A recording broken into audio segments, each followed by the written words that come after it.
Hello friends, कैसे हैं आप सभी। बिहार जल टारगेट में आप सभी का बहुत बहुत स्वागत है। तो दोस्तों, फाइनल एंट्रेंस एग्जाम का भी अनाउंसमेंट हो चुका है।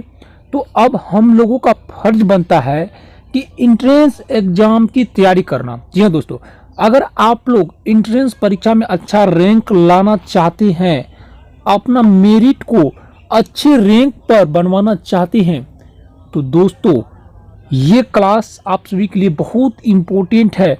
और ये क्लास ही नहीं, आप लोग खुद से भी सेल्फ स्टडी स्टार्ट कर दीजिए। अगर आप लोग के आसपास में कोई भी संस्थान नहीं है जहाँ पे आप लोग प्रिपरेशन कर सके एंट्रेंस एग्जाम का, तो आप लोग आज से ही सेल्फ स्टडी स्टार्ट कर दीजिए। और वैसे तो मेरे चैनल पे आप सभी को 4 सब्जेक्ट का तैयारी होगा ही। सबसे पहला है कि आप लोग को साइंस का भी तैयारी करवाएंगे, सोशल साइंस का भी करवाएंगे, जीके का भी करवाएंगे और चाइल्ड डेवलपमेंट, यानी ये 3-4 सब्जेक्ट का आप लोग को तैयारी करवाएंगे इस चैनल पे। तो चलिए आज की क्लास को स्टार्ट करते फिर से उसी प्रकार से। आज हम लोग जो है शरीर के ऑर्गेन से रिलेटेड हम लोग प्रश्न पढ़ेंगे। ठीक ना दोस्तों, देखिए अभी जो है शरीर से रिलेटेड है, हमारे बॉडी से रिलेटेड है। तो ये बॉडी से ही रिलेटेड आप सभी को टोटल 15 से 20 ऑब्जेक्टिव प्रश्न बताएंगे। उसके अलावा आप सभी को नेक्स्ट प्रश्न बताएंगे जो कि आपके जो है विटामिन से रिलेटेड है, कहाँ कौन सा विटामिन पाया जाता है। तो हम लोग क्लास को शुरू करते हैं। अभी जो है सबसे पहले देख लीजिए कि शरीर का सबसे बड़ी जो ग्रंथि है, जो सबसे बड़ा ग्लैंड है शरीर का, वो क्या है?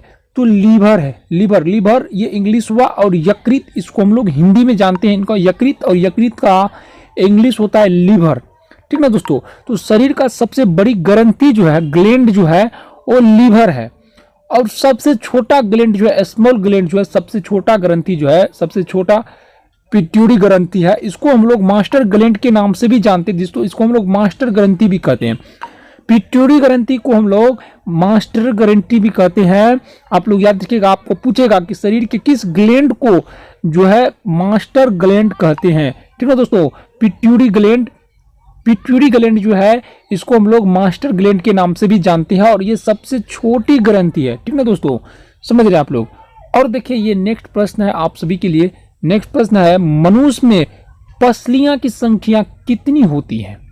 तो आप लोग को याद रखना है कि मनुष्य में पसलियां की संख्या 12 जोड़ी होती है। ठीक ना, जिसको हम लोग रिब्स बोलते हैं। रिब्स की संख्या हम लोग कितने हैं? 12 जोड़ी है।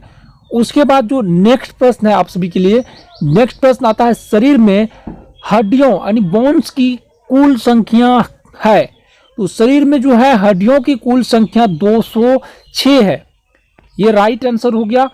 तो यहाँ पे हम लोग जो भी प्रश्न देख रहे हैं, सब लोग हम लोग अभी शरीर से रिलेटेड देख रहे हैं, जो कि हम सभी के लिए काफी इंपॉर्टेंट है।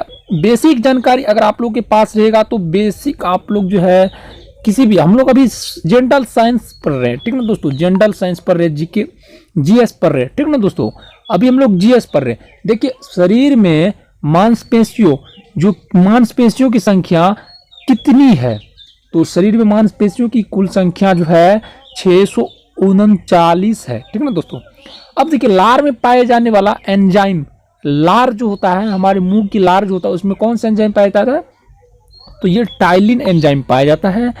आप सभी जो है ना सब एक एक ऑब्जेक्टिव प्रश्न को याद कर लीजिएगा। और देखिए सबसे पहला है कि लिंग निर्धारण कहाँ से होता है? तो पुरुष क्रोमोसोम से होता है। पता है कैसे लिंग निर्धारण होता है? क्योंकि आप सभी जान लीजिए कि किसी भी महिला एवं पुरुष में जो है बेटा यानी संतान उत्पन्न करने का जिम्मेवार पुरुष ही होता है। आप सभी को पता है कि पुरुष में XY एवं महिला में XX गुणसूत्र पाए जाते हैं।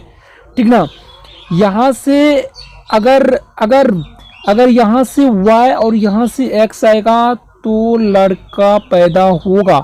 और समझ लीजिए जिस पुरुष को ज़्यादातर बेटी यानी लड़की पैदा होती हैं, फीमेल, उसको समझ लीजिए महिला में गड़बड़ी नहीं है, पुरुष में गड़बड़ी है। पता है क्यों? क्योंकि पुरुष में जो है यहाँ पुरुष में XX गुणसूत्र अवेलेबल है, उसमें Y यानी बेटा का कोई भी गुणसूत्र अवेलेबल नहीं है।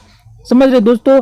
तो ये है आप सभी के लिए समझने वाली बात। पुरुष में संतान उत्पन्न करने के जिम्मेवार पुरुष होते हैं, ठीक ना।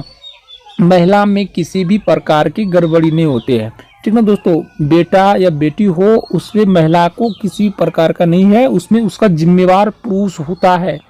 अगर ज़्यादातर बेटा उत्पन्न हो तो समझ लीजिए कि पुरुष में वाय गुणसूत्र अवेलेबल है, एक्स गुणसूत्र अनुपस्थित है, यानी एब्सेंट है।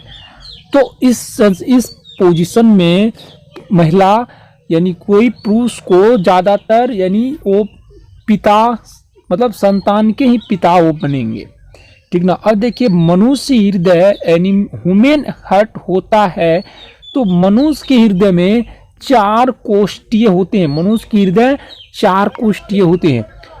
तो आप लोग जो है अभी आप लोग को बताने वाले हैं यहाँ पे, ठीक ना दोस्तों। यहाँ पे कुछ हम लोग सेब में होता है, कौन सी एसिड होता है इसमें, तो ये चीज़ सेब, अंगूर, सोडा वाटर में कौन सा एसिड होता है, कौन सा एसिड हम लोग के लिए अति खतरनाक होता है, तो इन चीज़ों के बारे में आप लोग जान लीजिए। ठीक है दोस्तों, सेब में मोलिक एसिड होता है, अंगूर में टार्ट्रिक एसिड होता है, ठीक ना दोस्तों, टार्ट्रिक एसिड होता है अंगूर में। और देखिए सोडा वाटर में कार्बोनिक एसिड होता है। और देखिए आतिशबाजी में हरा रंग होता है, ठीक ना दोस्तों। आतिशबाजी में हरा रंग होता है, इसका मुख्य कारण है बेरियम के कारण, ठीक ना। देखिए खाना बनाने में बनाने वाली एलपीजी में किसका मिश्रण होता है, तो ये बड़ा इम्पोर्टेंट है। बहुत स्टूडेंट इस प्रश्न को अनदेखा कर देते हैं। तो आप लोग याद रखिएगा, प्रोपेन, ब्यूटेन और पेंटेन, ठीक ना। आप लोग पी,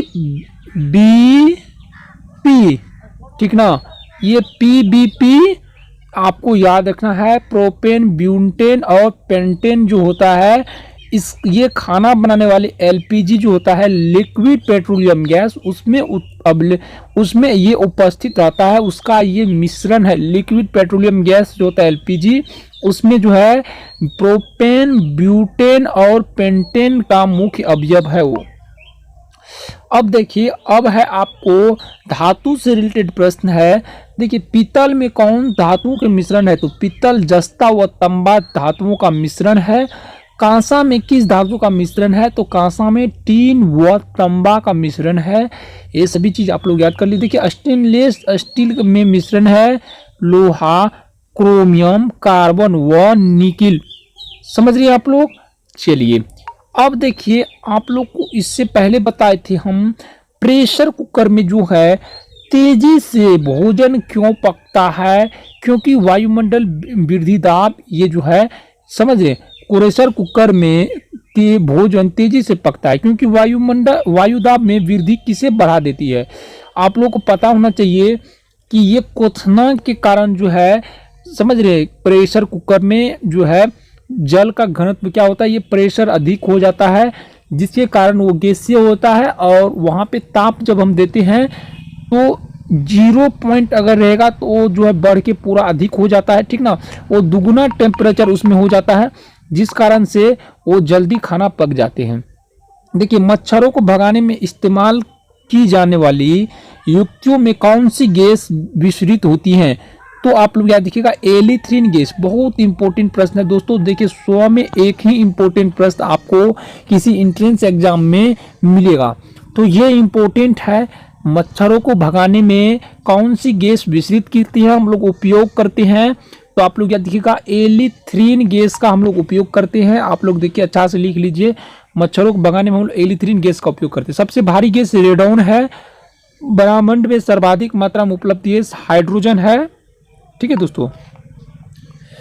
सब ये शुष्क गैस के नाम से जाने जाती है ठोस कार्बन डाइऑक्साइड। चलिए अब हम लोग का गैस वाला प्रश्न खत्म हो गया है। एक प्रश्न और है, एक प्रश्न, बंद कमरे में कोयले की अंगीठी जलने पर उसमें सोए हुए व्यक्ति की मृत्यु होगी, उस व्यक्ति की मृत्यु का मुख्य कारण है क्या, तो कार्बन मोनोऑक्साइड। तो अब जो है आप लोग का ये PDF खत्म हो गया है। तो जो स्टूडेंट अभी तक टेलीग्राम ज्वाइन नहीं किए हैं, आप देखिए जो स्टूडेंट पीडीएफ मिल गया है। अब जो स्टूडेंट पीडीएफ लेना चाहते हैं, ठीक ना दोस्तों, जो स्टूडेंट पीडीएफ लेना चाहते हैं वो जो है व्हाट्सएप पे कांटेक्ट करें। वहाँ पे आपको बहुत ही कम फीस में 4 सब्जेक्ट का पीडीएफ आपको मिल जाएगा और तैयारी भी बिल्कुल फ्री में कर देख सकते हैं। जो भी जितना भी इम्पोर्टेंट है A to Z इम्पोर्टेंट प्रश्न का पीडीएफ है। इसके अलावा भी कई पीडीएफ आप सभी के लिए तैयार हो गया है। धन्यवाद, मिलते हैं नेक्स्ट वीडियो में, तब तक के लिए जय हिंद।